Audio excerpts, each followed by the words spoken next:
अयोध्या के चक्रवर्ती सम्राट महाराज दिलीप के कोई संतान नहीं थी। एक बार वे अपनी पत्नी के साथ गुरु वशिष्ठ जी के आश्रम में गए और पुत्र प्राप्त के लिए महर्षि से प्रार्थना की। महर्षि वशिष्ठ ने ध्यान करके राजा के पुत्र न होने का कारण जान लिया और बोले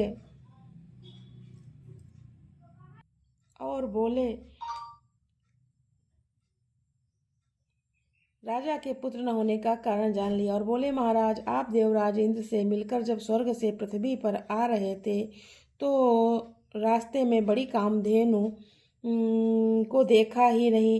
कामधेनु ने अपने श्राप दे दिया कि उनकी संतान की सेवा किए बिना आपको पुत्र नहीं होगा।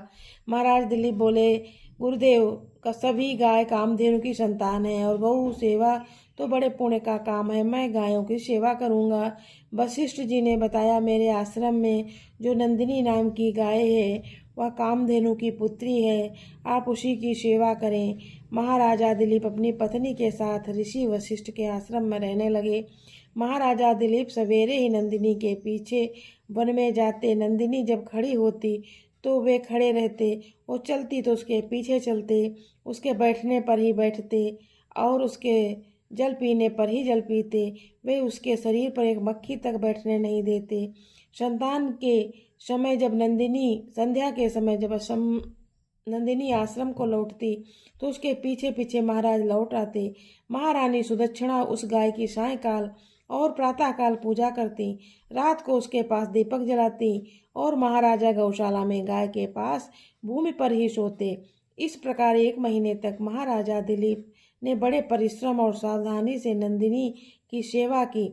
जिस दिन महाराज को गौ सेवा करके 1 महीना पूरा होने वाला था, उसी दिन वन में महाराज को सुंदर पुष्पों को देखने लगे और इतने में नंदिनी गाय आगे चली गई। 2-4 क्षण में ही उस गाय के डराकारने की एक करुण आवाज ध्वनि सुनाई पड़ी।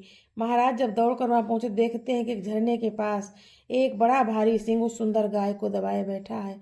सिंह को मारकर गाय को चढ़ाने के लिए महाराज ने धनुष चलाया, किंतु जब तरकस से बाण निकालने चले तो दाहिना हाथ तरकस में ही चिपक गया।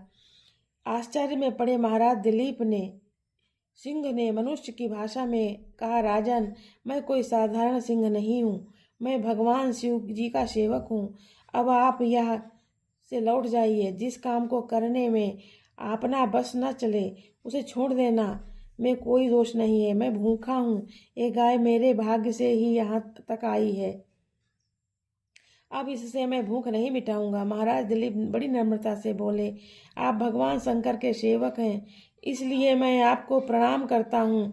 सत्पुरुष के साथ बात करने तथा छोड़े छड़की साथ रहने से मित्रता खो जाती है।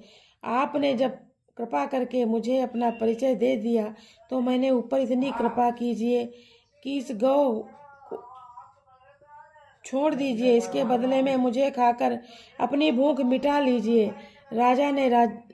सिंह ने राजा को समझाया कि एक गाय के लिए चक्रवर्ती सम्राट को प्राण नहीं देना चाहिए, क्योंकि वे अपने गुरु को हजारों गाय दान कर सकते हैं और जीवन में हजारों गायों का पालन तथा रक्षा भी कर सकते हैं। किंतु महाराजा दिलीप अपनी बात पर अड़े रहे। एक शरणागत गौशाला के देखते देखते मारी जाए, इससे उसे बचाने में प्राण दे देना उन्हें स्वीकार था। अतः अंत में वे सिंह ने अपने बदले गाय को छोड़ना स्वीकार कर दिया। तत्पश्चात महाराज का चिपका हाथ तरकस से छूट गया। उन्होंने धनुष और तरकस अलग रख दिया और सिर झुकाकर वे सिंह के आगे बैठ गए।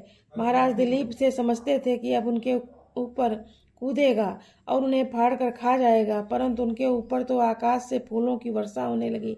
नंदिनी ने उन्हें मनुष्य की भाषा में पुकार कर, महाराज आप उठिए, यहाँ कोई सिंह नहीं है, ये तो मैंने अपनी परीक्षा लेने के लिए माया दिखाई थी।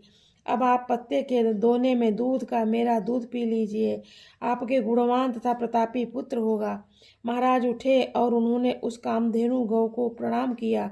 तत्पश्चात हाथ जोड़कर बोले, माता, आपके दूध पर पहले आपके बछड़े का अधिकार है, उसके बाद बचा दूध गुरुदेव का है। आश्रम लौटने पर गुरुदेव की आज्ञा से ही मैं थोड़ा सा दूध ले सकता हूँ। महाराज की गुरु भक्ति तथा धर्म प्रेम से नंदिनी और भी प्रसन्न हुई। शाम को आश्रम लौटने पर महर्षि वशिष्ठ जी की आज्ञा से महाराज ने नंदिनी का थोड़ा सा दूध पिया। समय आने पर महाराज दिलीप के भगवान श्री कृष्ण और गौ माता की कृपा से परम प्रतापी पुत्र हुआ। बोलिए श्री राधा कृष्ण भगवान की जय। बोलिए गौ माता की जय। बोलिए बगुला चौथ की जय। बगुला चौथ की जय।